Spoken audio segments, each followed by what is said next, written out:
Vamos lembrar rapidamente aqui, nesse dia especial, né, que é o dia da pesquisa, dia 8 de julho, vamos lembrar grandes teorias das quais nós falamos, muitas delas nós estudamos ao longo da escola fundamental, do ensino médio, também durante o ensino superior, que são as grandes teorias que vieram a partir da Revolução Científica dos séculos XVI e XVII e que foram evoluindo e trouxeram outras teorias científicas até chegar ao século XX e século XXI.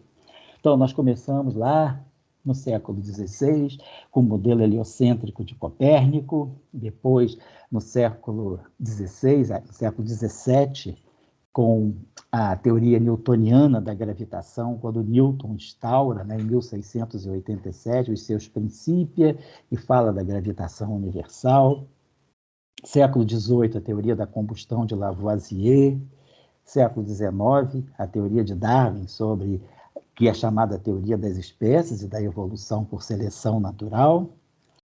Também no século XIX, ainda no século XIX, uma teoria muito importante para as ciências sociais e humanas, que é a teoria do materialismo histórico, a teoria sociológica. Para a física, uma das grandes teorias instauradas no século XIX, a teoria chamada mecânica estatística, ou a teoria estatística da mecânica, formulada por Boltzmann.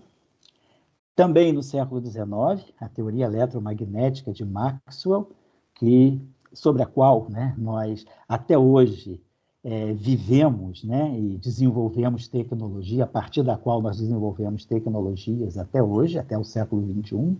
A teoria da relatividade especial, já no início do século XIX. A teoria da linguística, também no início do século XIX, em torno de 1913, a teoria da relatividade especial é lançada em 1905. Em seguida, Einstein lança a teoria da relatividade geral em 1915. Também, no início do século XX, 1913, a teoria quântica da matéria e da radiação, que é o modelo atômico de Bohr, que foi o primeiro modelo que nos deu um estudo sistemático e mais próximo daquilo que é hoje a nossa compreensão da teoria atômica. Na geologia, a teoria das placas tectônicas. Mais à frente, hoje, importante, teoria da informação, teoria dos jogos, teoria da dupla hélice do DNA, muito importante para todo o estudo da genética.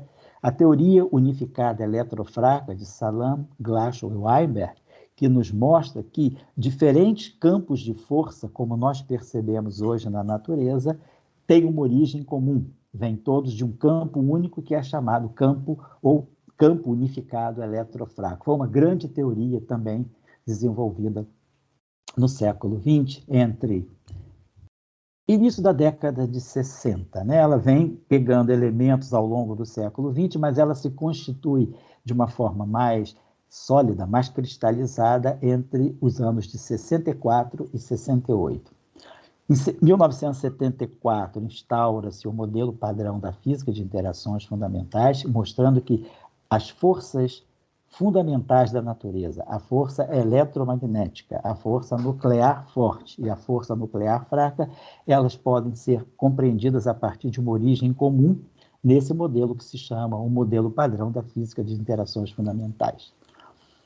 A teoria do Hot Big Bang, ou seja, a teoria do Big Bang, que tenta nos dar uma descrição de como o universo foi criado e vem evoluindo, e o modelo Lambda-CDM, que é um modelo muito importante, é um modelo atual da cosmologia, baseado na relatividade geral de Einstein e também na chamada teoria cosmológica que Einstein instaura em 1917. Então, nós temos um século que, assim, ao longo dos séculos, mas sobretudo no século XX, nós temos um acúmulo grande de teorias.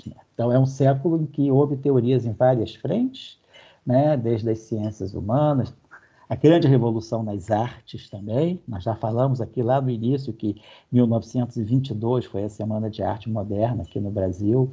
Então, houve grandes revoluções artísticas ao longo do início do século XX, como também grandes revoluções científicas.